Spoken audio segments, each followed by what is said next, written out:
ஒரு ஃபேமிலி ஒரு ஹோட்டல்ல தங்கியிருக்கு. அந்த அப்பா தன்னோட மகன் மகளையே கொலை பண்ணிடுறாரு.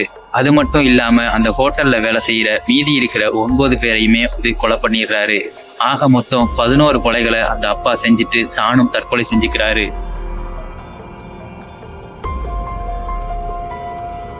எல்லா பத்திரிகைகளையும் அந்த செய்தி பரபரப்பா பேசப்படுது. 20 வருடங்கள் கழித்து ஒரு டைரக்டர் அந்த சம்பவத்தை படமாக்கணும் அப்படின்னு நினைக்கிறாரு.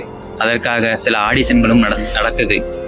இந்த சமயத்துல அந்த ஆடிஷனுக்கு வந்தவங்க அனைவருக்குமே முன்ஜென்மத்தோட தொடர்புடையவங்களாவே வர்றாங்க. ரோல நான் இதுல ப்ளே பண்ணணும்னு நினைக்கிறேன். ஏன்னா என்னோட கடந்த காலத்துல எனக்கு ஆடிஷன்ல 11 பேர் செலக்ட் செய்யப்படுறாங்க. தத்ரூபமா எடுக்கணும் அப்படின்னு நினைக்கிற டைரக்டர் அந்த 11 பேரையும் அந்த ஹோட்டலுக்கே உண்மையிலேயே அழைச்சிக்கிட்டு போறாரு. அதுக்கப்புறம் அங்க நடந்த விஷயங்கள் தான் இந்த படத்தோட சுவாரஸ்யம். படத்தை கடிச்சுக்கிட்டு உட்கார்ந்துருக்க அளவுக்கு ரொம்ப சுவாரஸ்யமா இந்த படத்தை எடுத்துட்டு போயிருக்காங்க. ரூட்ஸ் அப்படின்னு ஒரு படம் நீங்க கேள்விப்பட்டிருப்பீங்க. அந்த படத்தோட இயக்குனர் தான் இந்த படத்தை இயக்கியிருக்காரு. படத்தோட பேரு ரீஇன்கர்னேஷன். அப்படின்னா என்ன அப்படின்னா மறுபிறப்பு அப்படின்னு அர்த்தம். படத்தோட ஒன்லைனை நான் இப்போ தெளிவாக சொல்லிட்டேன். பட் ஆனால் இந்த கதையை நீங்கள் பார்த்தீங்க அப்படின்னா உங்களுக்கு அள்ளு விட்டுரும் அப்படின்னு தான் சொல்லணும். அந்த அளவுக்கு ஒரு செமையான கதை. இப்போ நான் கொஞ்சம் நேரத்துக்கு முன்னாடி பேசினேன் இல்லையா, அது எல்லாருமே பேசினாங்கல்ல, எல்லாருமே ஒரு வீடியோவில் இப்படி தான் பேசுகிறாங்க அப்படிங்கிறதுக்காக நான் பேசி பார்த்தேன் எப்படி இருக்குது என்னன்னு. பட் ஆனால் அது எனக்கு ஒர்க் அவுட் ஆகலை அப்படின்னு தான் சொல்லணும். இன்கர்னேஷன், ரீஇன்கர்னேஷன் அப்படிங்கிறது அந்த படத்தோட பேர். இது கொரியா படங்க.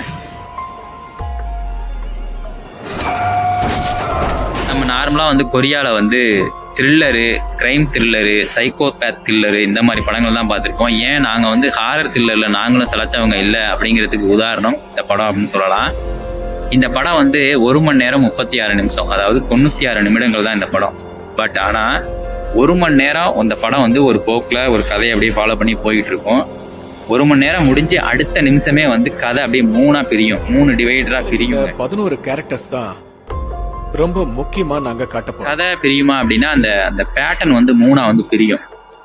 அதாவது ஒரு வீடியோ கேசட்ல ஒன்று ஓடிட்டு இருக்கும், அந்த இயக்குனர் படமா எடுத்துக்கிட்டு இருக்கிறது ஒன்று ஓடிட்டு இருக்கும், அந்த 20 வருடங்களுக்கு முன்னாடி நடந்த ஒரு விஷயம் இதுவும் ஓடிட்டு இருக்கும். இந்த 3மே நமக்கு அடுத்தடுத்து காட்டிகிட்டே வருவாங்க.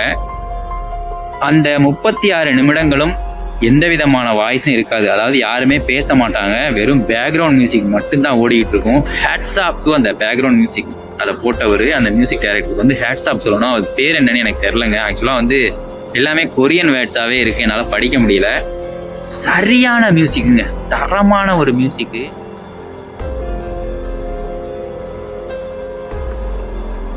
இப்போ எல்லாம் ஏதோ ஒரு 2-3 படத்துக்கு மியூசிக் போட்டு அது எதுன்னு பெருமையாலாம் பேசிக்கிறாங்க. பட் ஆனால் இந்த மியூசிக்கு சான்ஸே இல்லை, அந்த அளவுக்கு ஒரு சமயம்.